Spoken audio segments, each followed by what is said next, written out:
Okay, so let's go ahead and get started today. We are going to be talking about ancient Greece.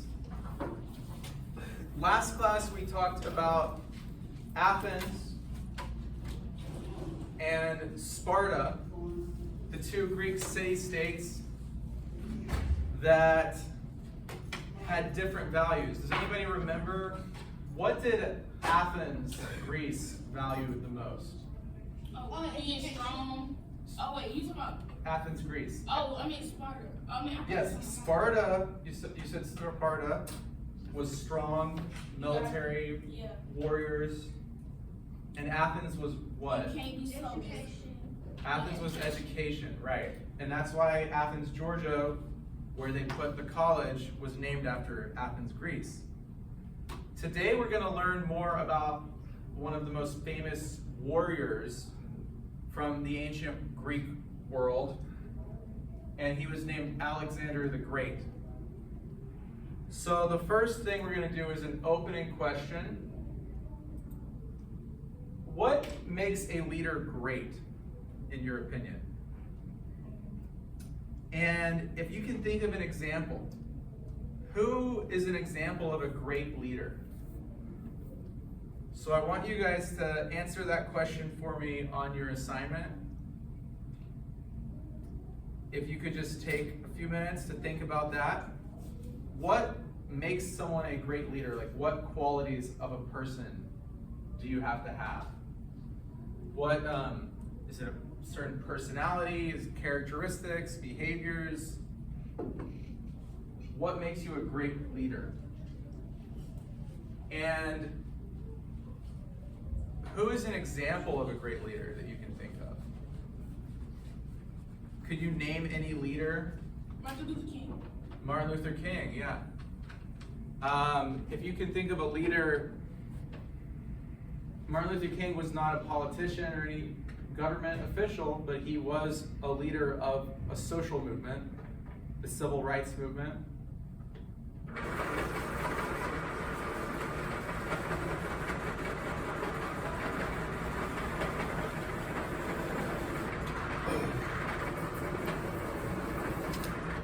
Do we have any great leaders today in our government? Are our presidents and Congress people, are they great leaders now?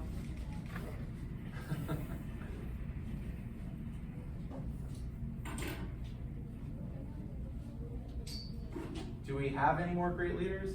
Martin Luther King was 50 years ago. Oh, yeah, we don't have any. It's now our time. We have any now? I don't It's know. our time. Maybe you guys will be great leaders. That's what I said. Yeah, it's your time, right? When you grow up, y'all could be your own leader. So what do you guys think? I want to ask you guys, would anyone like to share what are some of the traits that would make someone a good leader? Or I mean a great leader? What are some qualities a person would have to be a great Well leader? organized. They need to be well organized. Yeah, that's good.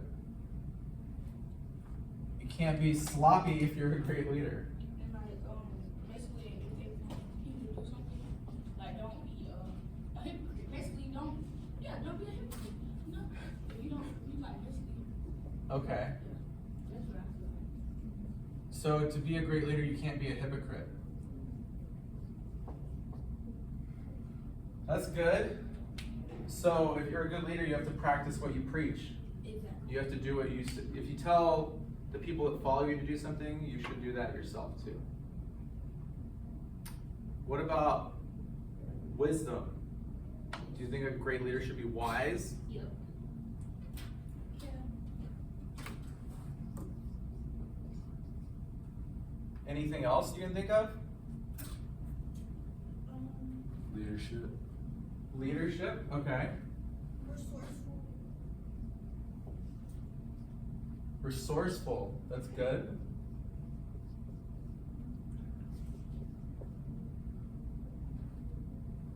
Should they be strong? Not Not all the time. all the time. Okay. I mean, yes. Alright, maybe not strong, like, as in physically strong, but mentally.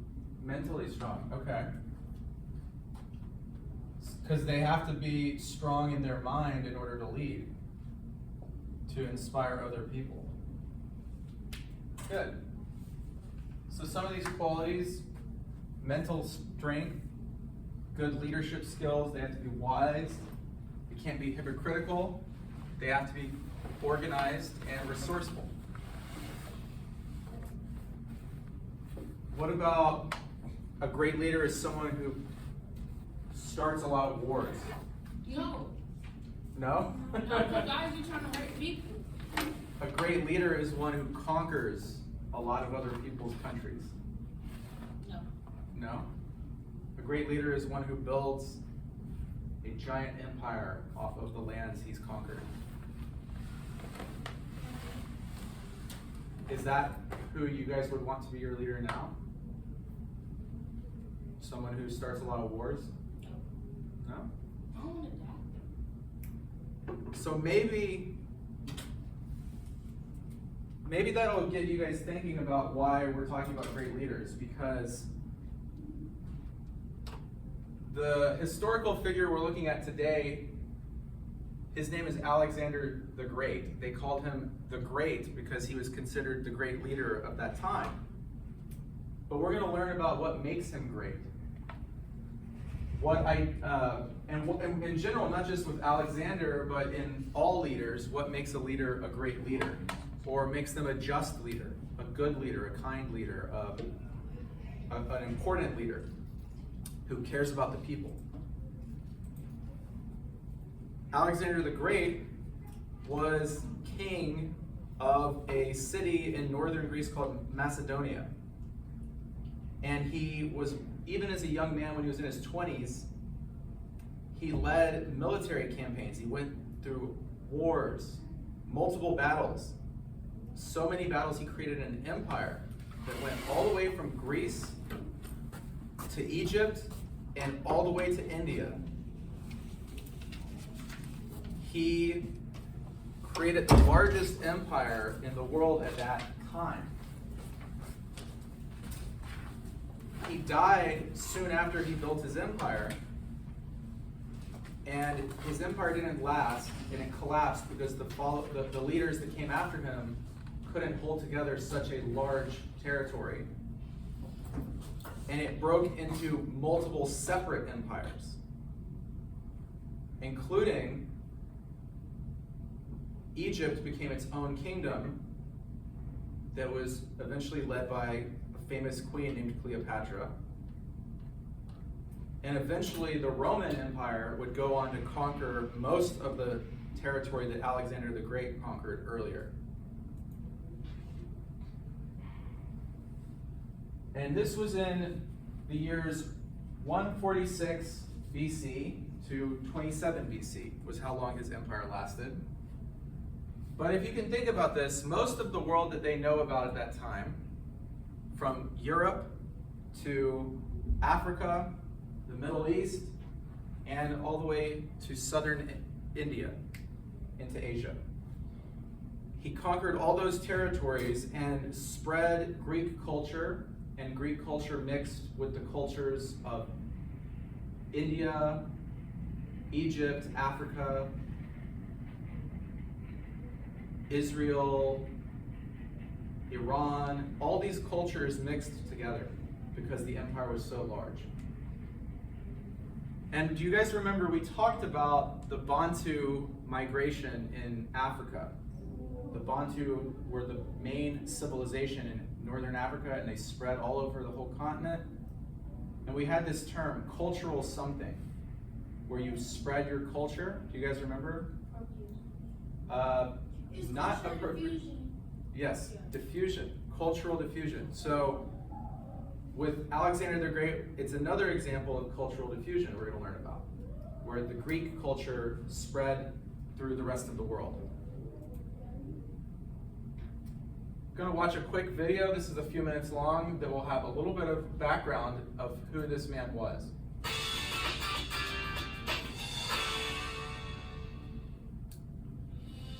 Alexander the Great wanted to be both human and divine. He wanted to have a supreme power over other human beings that could never be questioned. Alexander the Great was born in 356 BC to the Macedonian king Philip and one of his foreign wives, Olympias. There are many myths behind Alexander's birth, one of which is that Philip had a vision that a snake was sleeping with Olympias. And it was these visions that were confirmed by oracles that made Philip believe that Alexander was a son of one of the gods. Alexander grew up in Pella and was tutored by Aristotle. Macedonia at the time of Alexander's birth is still considered to be a rude, rather barbarian by Greek standards sort of place. Bringing Aristotle in to tutor Alexander is like bringing culture to your rude barbarian society. In 336 BC, at a royal celebration, Philip was fatally stabbed by Pausanias, one of his guards. Once Alexander became king, he prevented the empire from collapsing and splitting by first going down to the Greek city-states and securing their allegiance. He burned the city of Thebes to the ground and dismantled it. He slaughtered all the male inhabitants and enslaved all the women and children. Over the next several years, Alexander and his army started east, conquering everything from Greece to India. Alexander's most impressive victory was at the Battle of Issus in 333 BC. Alexander faced odds of 5-1 against the Persians led by King Darius. What finally made him stop was his soldiers finally decided they had enough. They were ready to go back to Macedonia. On his way back to Macedonia, Alexander had many of his officers marry Persian noblewomen in an attempt to solidify his reign over Persia. There was considerable opposition to Alexander's rule as king of Persia from his own Macedonians. The Macedonians saw him becoming less and less Macedonian and more foreign. After a sudden illness, Alexander the Great died in Babylon in 323 BC. No one knows what caused Alexander's death. I mean, whether or not he was poisoned, as many rulers were in that sort of mafia crime family-like existence, malaria has been thrown out as a possible thing. And a lot of battle wounds may have begun to take its toll, too. It's one of the great murder mysteries of the ancient world. Alexander the Great would inspire future leaders like Julius Caesar and Napoleon Bonaparte. Alexander the Great is one of the most romantic figures throughout history. He's got one of those sorts of existences that is so compelling that people have been captivated by it for thousands of years. So from watching that video, do you see any qualities in Alexander the Great that are listed over here on the board that would make him a great leader? Did it seem like he was wise? Was he resourceful and organized? Yeah. No. He was perfect. Some of the things you guys listed are the way we would think of a leader nowadays. We would think of someone who's compassionate and cares about the people. But Alexander the Great, he was a leader who cared about conquering and building an empire. In the video, it said he would conquer a city and burn the city to the ground and kill every man and take the women and children as slaves. Do you think that that is something a great leader would do today? He went all the way from Greece to India and then turned back because his soldiers got so tired of marching, they had to return home. He also had his soldiers marry all of the Persian queens so that they would mix the Greeks and the Persians together. And the culture was spreading. It said that his people thought he was becoming less Greek and more Persian as he lived in the Persian world. This is a map of what his empire stretched to. The orange color is the lines of his empire. And Greek, his home country and the city Macedonia where he was born. Greek, Sparta's down here, Athens is over here. And here is Africa, this is Egypt and the Nile River. Over here is Gaza, Palestine. Iran, Iraq, and down to here is India. So he conquered all of these countries. And this is larger of an empire, of a kingdom, than anyone had built at that time. And he was such a good commander in battle. I mean, they would go from country to country, city to city, and just win every battle.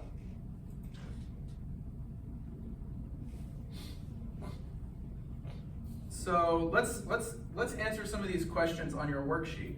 So for question 1 and 2, who is Alexander the Great? And 2, what is he known for doing? So we know who Alexander the Great is now. We saw a video, we discussed him a little bit. He was the king of Greece who conquered a mighty empire from Europe all the way to India.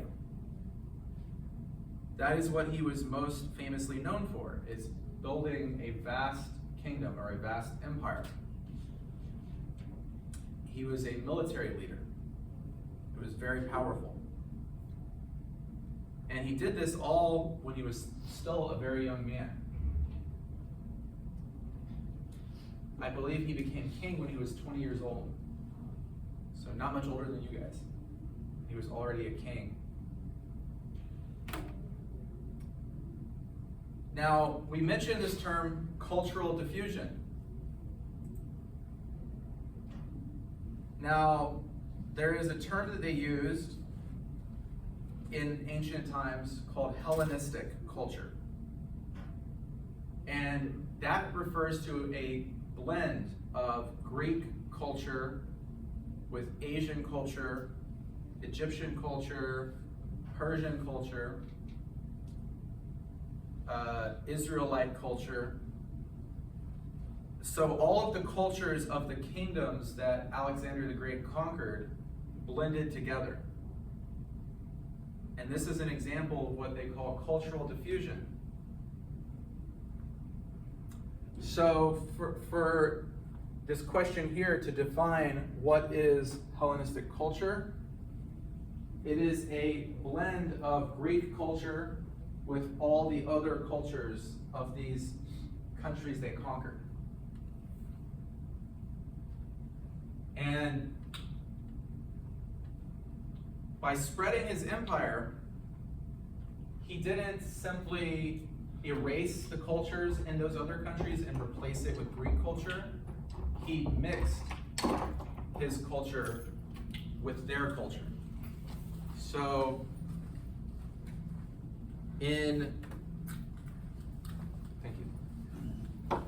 for example, in Judaism, there's a holiday we celebrate in December called Hanukkah, which is kind of like the Jewish Christmas time holiday. And Hanukkah is about the Jews resisting being conquered by Alexander the Great and having Jewish culture changed into a Greek culture. A lot of different groups resist having their culture changed. But on the other hand, people spread new ideas so that Greek and Indian and Greek and Persian, Greek and Egypt, they all start to blend together into different things that they share with each other. And that was one result of Alexander the Great conquering all this territory, is that these cultures sort of start to blend and mix with each other. Why can't you go back? Yeah.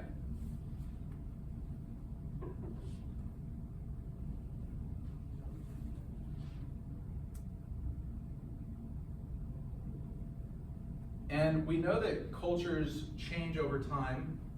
We learned last class about China. China spread their culture through trading. They built the Silk Road. They traveled all over from east to west, trading their different products and their goods, and bringing Chinese culture to the West. And then they would encounter people in the West and go back to China with Western culture.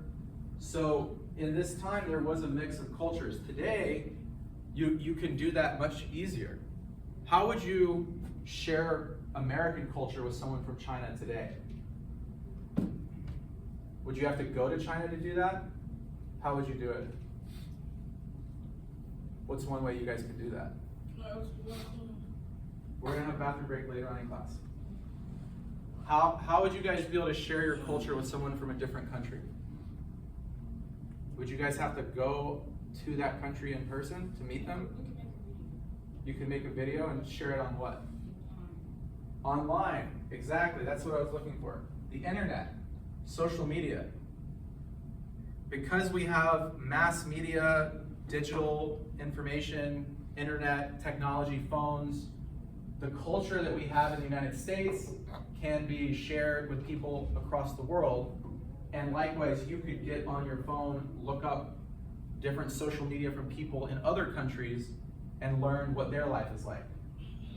But in the ancient world, it was a slower pace of life. You had to travel to places and see them in person. You wouldn't have a video of someone from India if you lived in Egypt. You would never know each other unless you were able to visit or meet someone from there. So as bad as it is that going out and conquering other people, that is a terrible thing. It's a lot of violence. But the positive thing maybe is that it allowed people to share their culture with each other.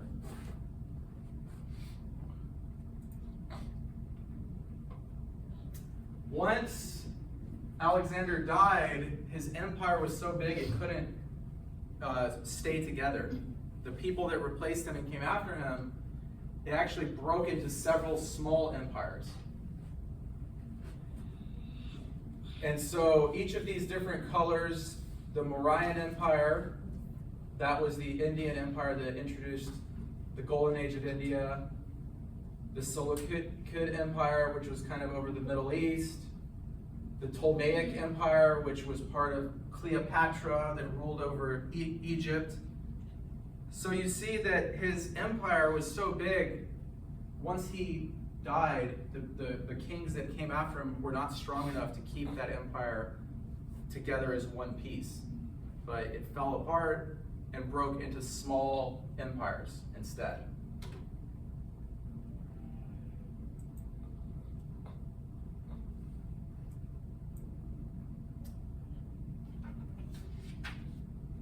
So we're going to discuss some documents. We're going to review some documents on the screen here. We'll read them together. And what we're going to do is, first you're going to summarize the document. And second, we're going to say, does this document show if Alexander was great or not? So a summary and description of whether he was great. And there are 4 documents. So what we're going to be doing is trying to see historical evidence from these documents, if this shows whether he was a great leader or not a great leader, based on the facts that we see in these documents.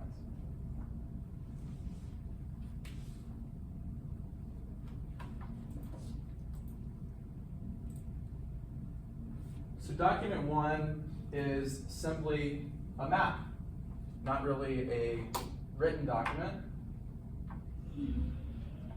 But the map shows in yellow Alexander's empire in 323 BC at the highest point of his kingdom.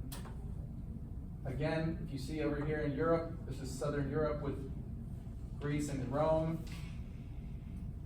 northern Africa with Egypt, the Middle East, Persia, which is now called Iran in today's time, and all the way down here to India.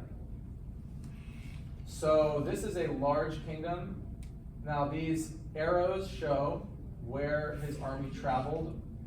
So they went from Greece down here, through the Middle East, down to Egypt, back this way, continuing through Persia, all the way into India, down here, and then went back. And they had battles all across this whole kingdom. And he also founded multiple cities. A lot of cities along the way, he built cities. The most famous one is called Alexandria. And Alexandria is famous because there was something called the Library of Alexandria. Have any of you guys heard of that?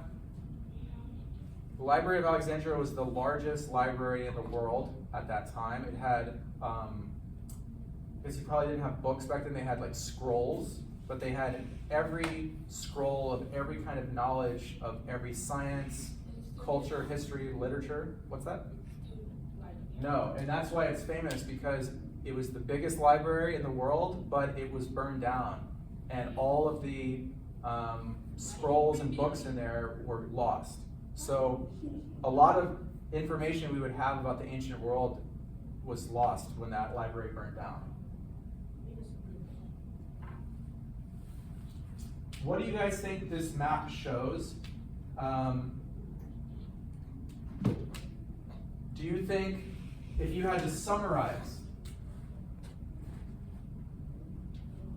what would you say, a simple way to summarize what this picture, this document shows?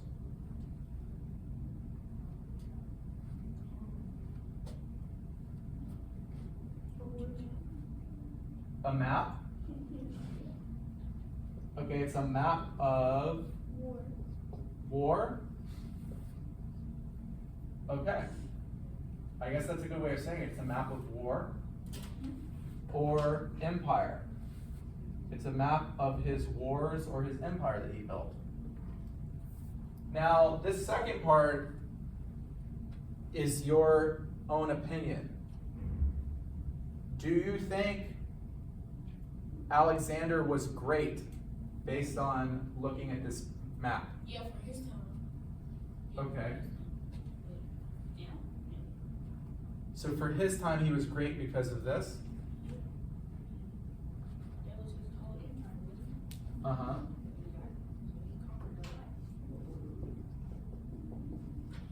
Okay, because he conquered a lot.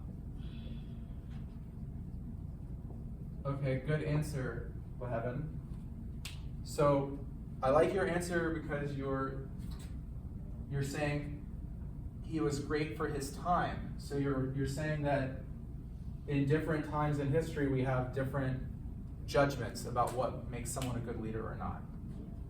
And in that time he was a good leader because he conquered a lot of people. But today maybe we think about it differently. Maybe today we wouldn't think conquering is the best thing to be a leader. Because when I asked you guys at the beginning of class what makes a great leader, nobody said conquering makes a great leader.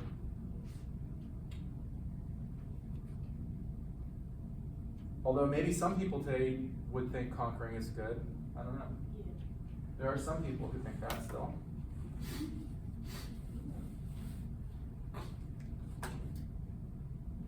Does anybody have any different opinions? Do you think this is not great? I mean, great according to large, it is a very large empire. I like the very cute art, man. I'm not gonna lie. Yeah, He only did that so like that nobody could overthrow him or overpower him. right, But yeah. still, I like the fact he killed all men. All right, this next one is a description of a battle. Document 2, so we'll read this one together. It says, during Alexander's march down the Mediterranean coast, many cities surrendered without a fight. Some were happy to have the Persians removed, and Alexander treated those cities kindly. So if they surrendered peacefully and accepted his soldiers, he was kind to some of them. But Tyre was another matter. The citizens never surrendered. They believed their city was unconquerable because it was an island and was protected by high walls. Alexander proceeded to build a land bridge made out of timber and rubble so his soldiers could cross to the island. No, he said by any means necessary. Yep. The city held out for 7 months, and Tyrant counterattacks caused Alexander to lose many men. But in the end, The land bridge was completed and Alexander's army smashed the city. When the last organized resistance was broken, Alexander's soldiers ranged through the city on a ferocious manhunt. Alexander ordered that all those, except those who sought sanctuary in the temple, were to be slain, that is, killed. And his commands were executed with savage relish. So they are saying Alexander's soldiers were very savage, and they were happy to be killing people. The air grew thick with smoke from burning buildings. 7,000 people died, and the number would have been far higher had it not been for the men of Sidon, who entered the city alongside Alexander's troops.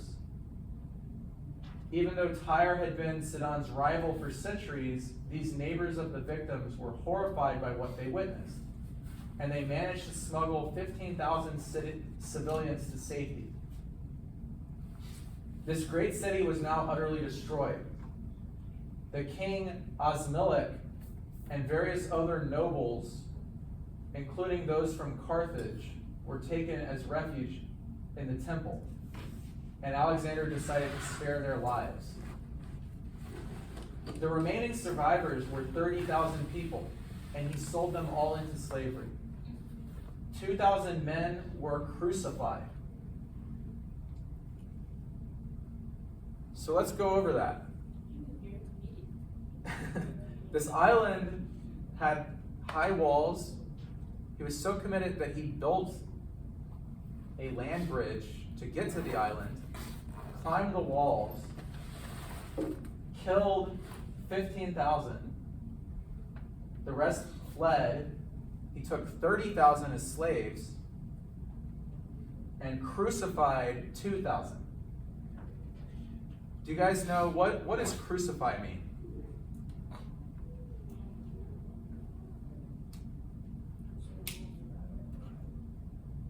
You guys heard of Jesus Christ? Do you know how did Jesus die? On the cross. So crucifying is where you nail someone to a cross. So 2,000 of the men were nailed to the cross. They took their time to do it. No. Well, that's probably the point. They want it to be a slow and painful, death. So, how would you guys summarize this document? Would someone like to help me? If you had to summarize what we just learned. Violent. Okay. What else? What are some other descriptions?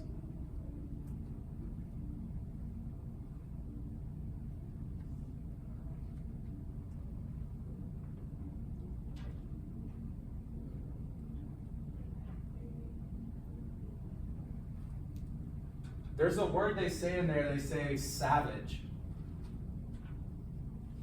That's another word. It was a savage battle. It wasn't actually really a battle. It sounds like it was more of a one-sided massacre.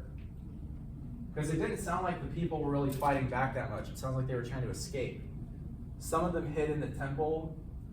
They thought, they were very religious back then, so people believed that the gods would protect them. So he didn't kill all the people in the temple. I think he probably was honorable enough to say, okay, we'll protect you if you're in the temple for religious reasons. But he took 30,000 slaves and killed tens of thousands of people.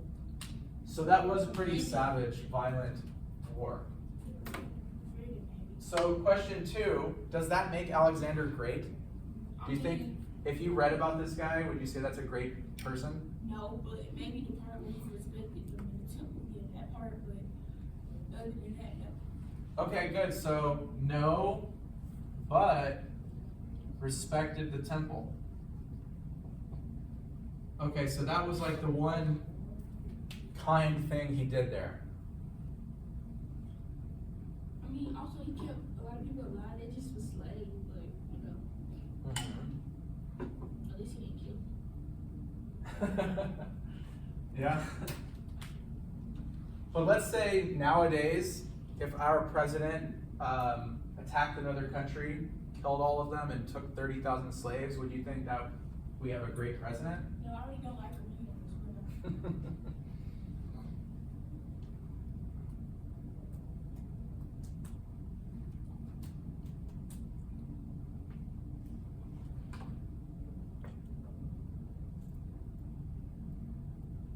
You must have gone to class. So these are things that make someone great. So do you guys agree that no, he was not great for doing this? Yeah, no, he wasn't very great. I mean, but we basing it off of our time, so maybe, like I said, in his time, maybe, I don't know. Okay, that's a great way of thinking about it. So that's in our time. So the way we look at the world today. And it wasn't that long ago that, you know, slavery was still legal in the United States, or maybe not in our lifetimes, but in 150 years ago. And there still are wars today. Israel just really committed a giant, huge massacre in Gaza. They didn't enslave 30,000 people, but they killed more than 30,000. And there's a lot of wars that go on. So we still have wars, but do we think wars make someone a great leader? I don't know. Depends on how you think about it, I guess. Well, I mean, if they're protecting us, because let's say the other countries attack us, so if they like do the worst to protect us. Okay, good. So if they protect us. So do you guys think Alexander the Great was protecting Greece with these wars?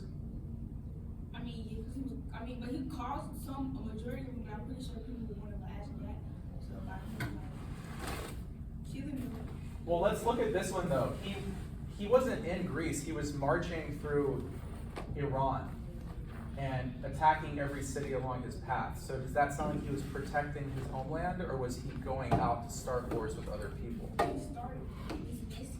Let's look at this map. So here on the left is where Greece is. And he went all the way out to here. So do you think to protect Greece he needed to go all the way this far? No. So it sounds like instead of protecting his home from being conquered from other people, he was trying to go out and build his own empire to conquer others. So it probably was less about protecting Greece and more about him wanting to build his own empire and take over other people's cities. Okay, and guys, I need y'all to close your laptops and put your phones away, please. We'll have a bathroom break in just, once we finish these last two documents, we'll take a 5-minute break.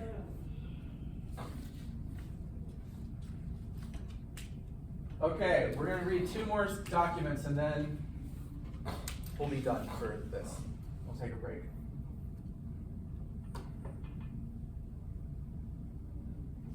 Okay, this is a story called The Legend of Helmet. The army was crossing a desert made of sand, and the sun was already blazing down on them. But they were struggling on under the necessity of reaching water, which was still far away. Alexander, like everyone else, was tormented by thirst, but he nevertheless was marching on foot at the head of his men. It was all he could do to keep going, but he did so. And the result, as always, was that the men were better able to endure their misery when they saw that it was equally shared. As they toiled on, a party of light infantry, which had gone off looking for water, had found some. Just a small little trickle collected in a shallow gully. They scooped up with difficulty what they could and hurried back to Alexander. Then, just before they reached him, they tipped the water into a helmet and gave it to him. Alexander, with a word of thanks for the gift, took the helmet and in full view of his troops poured the water on the ground. So extraordinary was the effect of this action that the water wasted by Alexander was as good as a drink for every man in the army. Interesting. For Forget him. So he refused to drink it, poured it out. Okay, then another story, the legend of the Hat Band. Alexander was himself steering the Trimere, which is a warship, when a strong gust of wind fell on his broad-brimmed Macedonian hat and the band that had encircled it. The hat, being heavy, fell into the water. However, the band was carried along by the wind and was caught on one of the reeds growing near the tomb of one of the ancient kings. One of the sailors swam off towards the band and snatched it from the reed, but he did not carry it with his hands because it would get wet while he was swimming. He therefore put it around his own head and brought it to the king. Most of the biographers of Alexander say that the king gave him a talent as a reward for his zeal. Then he ordered his head to be cut off, What? because the prophets had explained that he should not allow the head that had worn the royal headband to be safe. Okay, that's so stupid. Okay, You get it. You know, so let's summarize what these two stories tell. So one story, they're marching through the desert in the Middle East, and they haven't had water for days, and his scouts found a small little river, tiny little river of water, and bring him back a bottle of water. And he takes the water and pours it out. And then the second story, he was on his warship and his crown fell into the water. One of his soldiers jumped down and got it, and the soldier put the crown on his own head, swam back to the boat and gave it to Alexander. And Alexander chopped the guy's head off because he said, "This guy should not wear my crown." So he felt disrespected. He felt disrespected because only a king can wear the royal crown on his head. But he was. And this soldier had no right to wear that crown on his head. I don't like him. So, how would you guys summarize what we just read? What do you think? How would you describe this? Bless you. Oh my gosh. How would you guys what would you guys say to describe these stories? He's not very passionate. No. Okay. Not compassionate. Nope. Cause why would he do? Them folks got someone trying to he's making me mad. I don't want to learn. I'm gonna write that down. It makes you mad. I would smack him. But you know what? Mm. I can't. If you were a soldier, you hadn't drank water in days, and you were in the desert, and he poured out the water, you'd probably want to like have a revolt against him. I feel Yeah, like. I just want to smack that man. I just got you some water and I'm thirsty, and you pour this water out? Are you cool? Like, It sounds like to me he was trying to prove a point that he was so tough and strong and masculine that he didn't need the water well, sometimes or something. he acted on terrible. He know he was thirsty.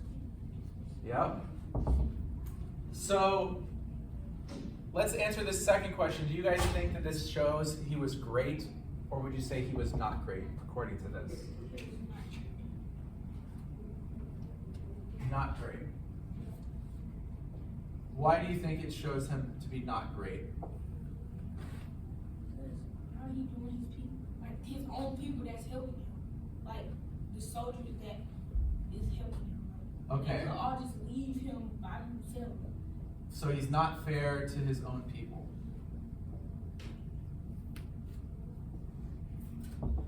Good. So he was very harsh on his own people, it sounds like.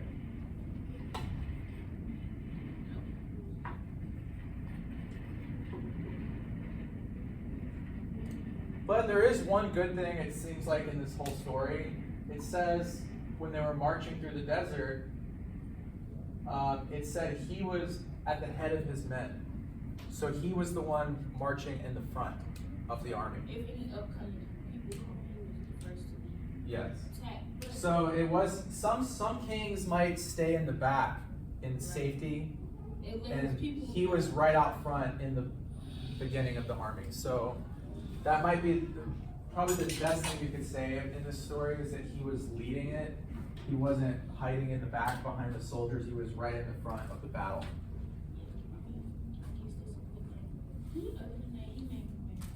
Yeah.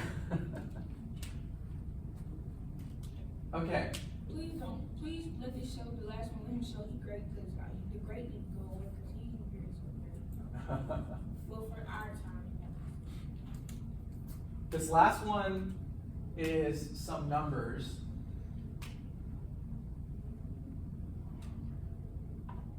So this is his legacy. So this is like when he died, this is how much stuff he achieved. So the size of his empire was 2 million square miles. And that's the same, about the same as the size of the Roman Empire, which was after him. It took him 11 years to build his empire. And after he died, his empire only lasted for 10 years before it fell apart. So they Yep. And the length of the Hellenistic period, which is the period where Greek culture was spreading through the Middle East, was 300 years. So Greek culture was, even though the empire fell, his influence of Greek culture spread for 300 years. He created 70 different cities. 70 cities. How many enemies he killed in battle? In 4 battles, 100,000 in just 4 battles.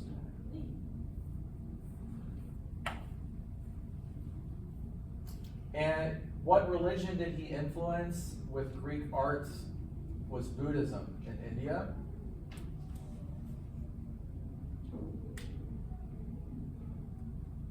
Let's see, number of years that Greek remained the official language of Jordan, 1,000 years. Wow.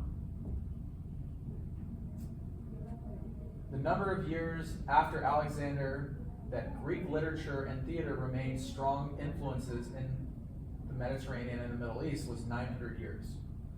So Greek culture lasted, Greek language, theater, literature, culture, art, lasted around the world for centuries. So he definitely good. He spread Greek culture, art, literature for thousands of years. Or 900 years. So he did some great things, I guess. But then his empire was 2 million miles long. Took him 10 years to build it. It died 10 years after he left. He started 70 cities. He killed hundreds of thousands of people. But that was just in 4 battles. So in all of his battles, he probably killed millions of people. So he accomplished a lot for his time. That's a great way to summarize the document. He accomplished a lot.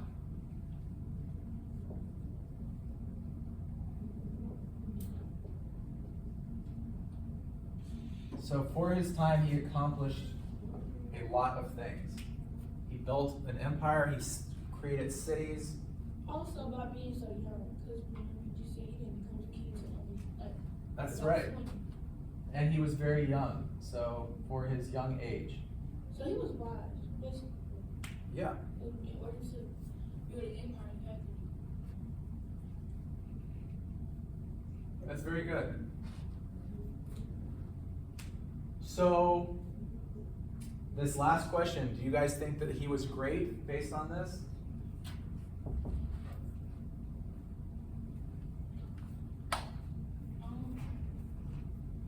Yeah, for his time, because like, I don't work it out. Yeah, for his time, he was a great leader. Okay, he was great, yes, for his time. So in those times, thousands of years ago, building that empire, what would like you to finish the last question? I'd like you to write your own answer based on all the stuff we just learned today. I want you to write your final opinion. Should Alexander be considered great? So think about what we learned, these documents we looked at, the video we watched. And in your own opinion, it's not going to be a right or wrong answer. It's just your opinion. So whatever you want to say is fine. Do you think he should be considered a great man or a great leader? So I want you guys to write a few sentences about whether you think he was great.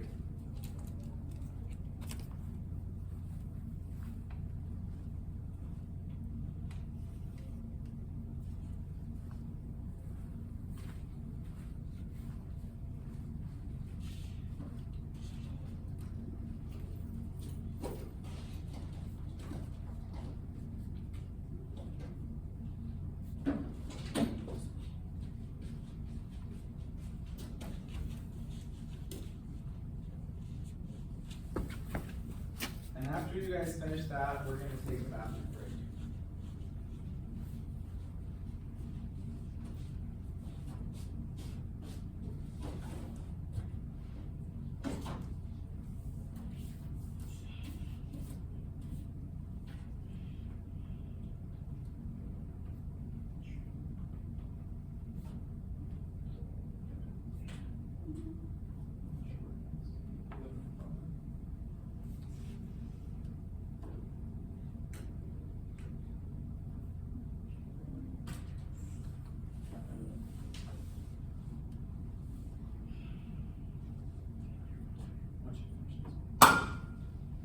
Come on guys, I want you to finish this so that once you guys are finished, we're going to take a break.